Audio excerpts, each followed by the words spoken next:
Imagine a crop that you could grow with very minimal effort that'll feed yourself and your family for a really, really long time. Cassava, also known as manioc, also where we get tapioca from, is one such crop, and you will be amazed at how much you can get for very, very little effort. Today we're going to be doing a harvest video, and I'll be really excited to share some of the tips and some of the ideas about growing cassava with you. Let's get going.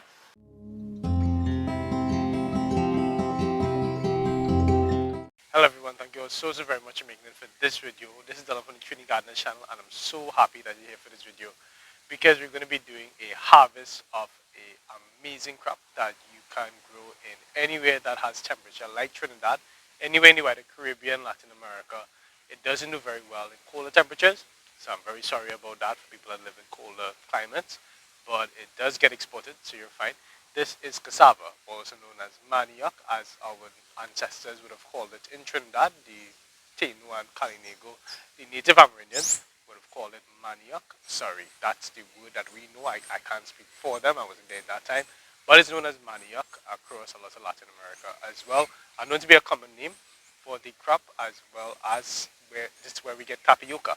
So any of you that are into this new boba craze, it's kind of the cool thing that young people are having these days. Boba, it's like a milk drink, like a chiller that you get from rituals, just with tiny little like fish eye balls inside, normally black I think, but it can be other colors. And it's called tapioca in North America. Most of the English canon speaking world, they will call it tapioca. In Trinidad, we just know cassava, and from that starch is what they make the tapioca from, and that's what they put into the boba. Cassava is an amazing crop that can feed yourself and your family. Very, very little can fill your stomach for a very long time. It's a very, very dense, high in starch crop, and I'm just really happy that we're going to be harvesting some of this today. You all will have seen this without even probably realizing that you've been seeing these plants.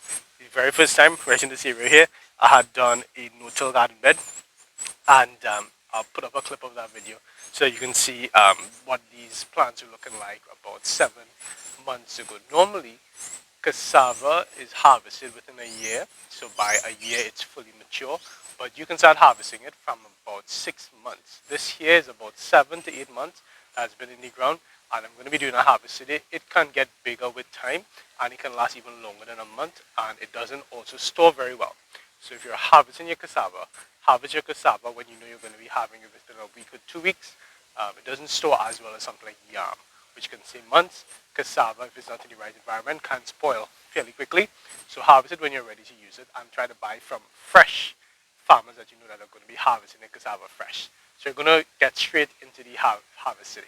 Now, if you, like many who've come before you, are wondering how would you know that it's time to harvest the cassava, because it just looks like, twigs and then leaves. For me, one indication, not that it's ready, but more that the plant is just not, like, doesn't want to continue really living, is the foliage on it at the top is starting to turn yellow, and I'm seeing like some flower buds looking kind of things on the top of it.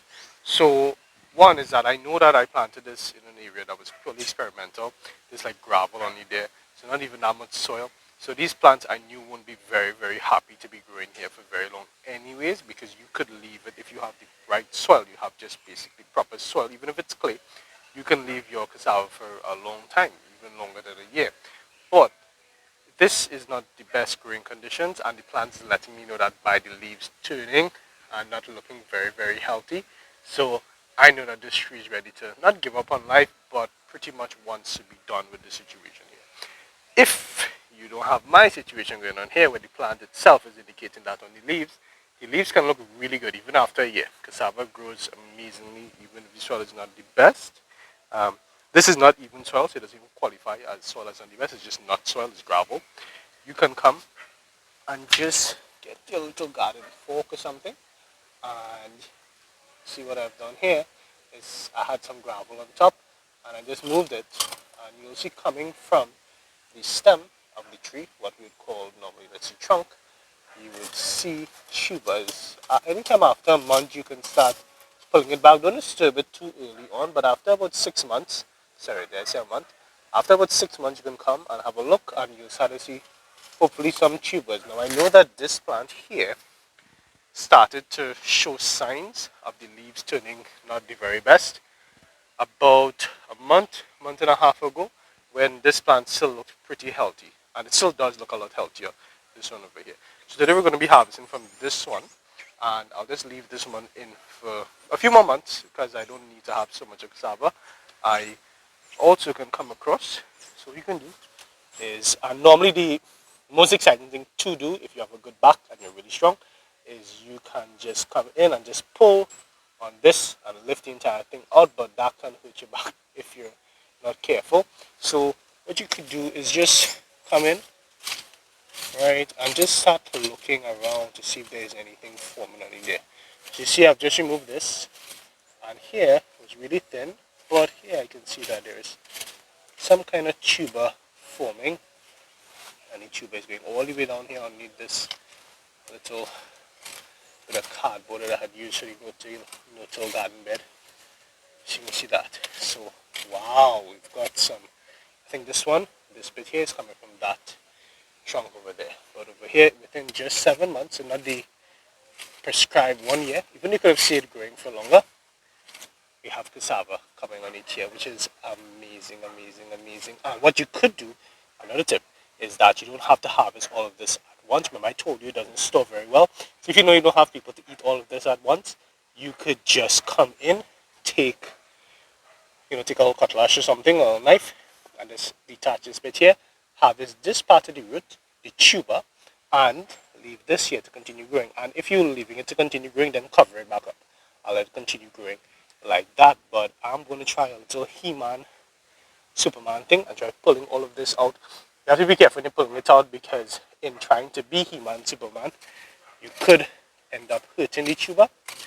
And like if you were to detach the tuber, sorry Mr. Worm, there you go. If you were to detach it, then it's hard to get it out to the ground, especially if you don't know where the tuber is. So my recommendation, loosen the soil around and then start pulling like a madman or madwoman. Purely for dramatic effect, I'm going to be pulling the entire thing out from the stalk here. It's about 13, 14 feet of stick here, so I don't know actually how heavy this is going to be. Plus to take it out of here because it's not really loose soil. So we're going to see what's going to happen. Hopefully I don't destroy my back being a superhero. Again, this is not the best way to do it. This is just purely for dramatic effect. I think if you really want to just be sensible about this entire thing, you'd clear out all of the roots. Just make sure you see the roots available, and it would just lift up for itself. But let's do this. Okay. Oh my god.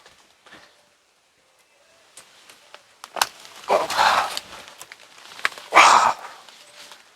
Wow. Alrighty. So, wow. There we go. There we are. So, hopefully that was worth it. My back feels okay for now. Wow, 7 months of growing.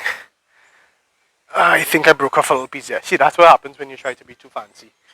You do that kind of thing. But I think this is as much, like, if you don't live in Trinidad, you don't live in the Caribbean, you might not know. But this much cassava here could feed a pretty big family. I don't know if you can see me.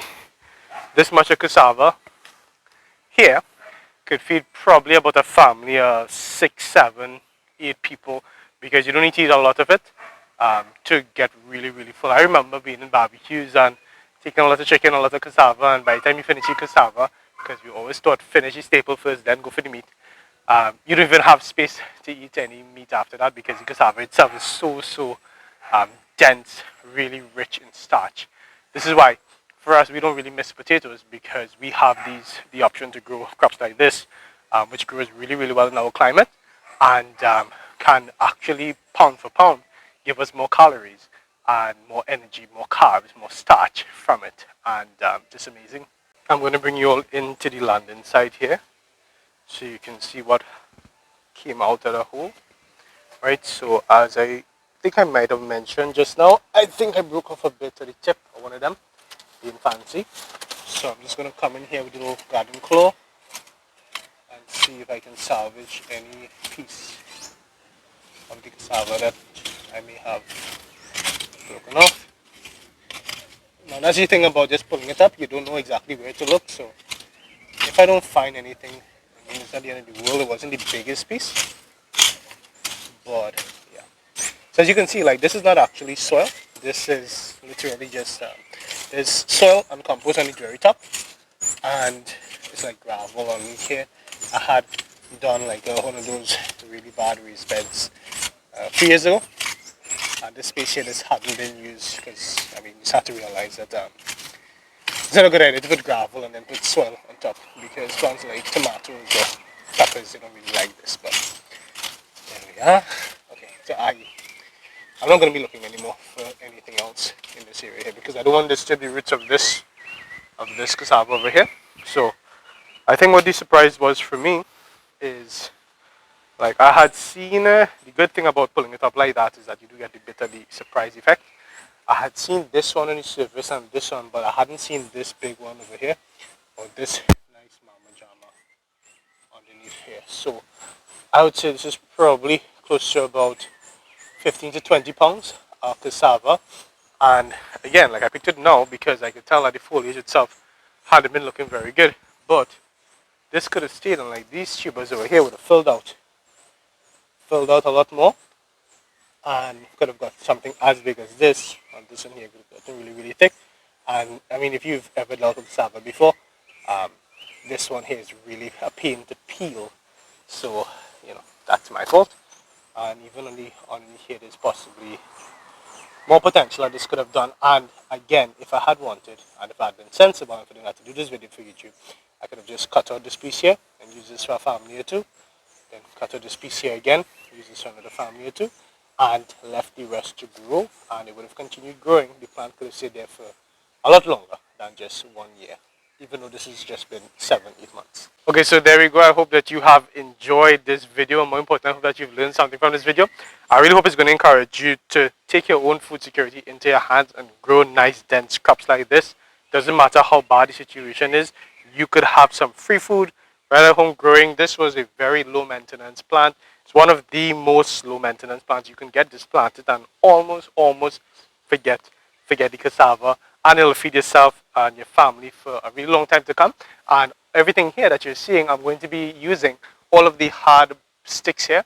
I'm going to be using this to plant more cassava. So it's just a way to just continually feed your family. You see things like peppers, tomatoes, they're good, but if you want something that will really stick in your family's stomach, something that will really keep them from ever being hungry, cassava is one of the best things that you could do, especially if you live in Trinidad or the Caribbean or the wider Latin American part of the world here, or anywhere that's really warm enough. So China, India, Sri Lanka, Australia, anywhere that's just warm enough. Well, obviously Africa, anywhere that's warm, you're going to be able to grow this, and you're going to be able to provide for yourself and your family. So remember, you can know somebody or anybody who would be interested in growing more healthy organic food for themselves and their family. Then feel free to share this video and share the channel with them, because we'll be happy for them to get that extra motivation to grow. And feel free to share any of your pictures or videos of what you're doing in your garden with us on Instagram, TikTok, or on Facebook, because it's such a motivation for us to see what you all are getting up to in your gardens. And feel free to give us a follow while you're there on any of those platforms. Remember, as always, this is Dylan for the Trinidad Garden channel, reminding you to get up and get growing. Take care.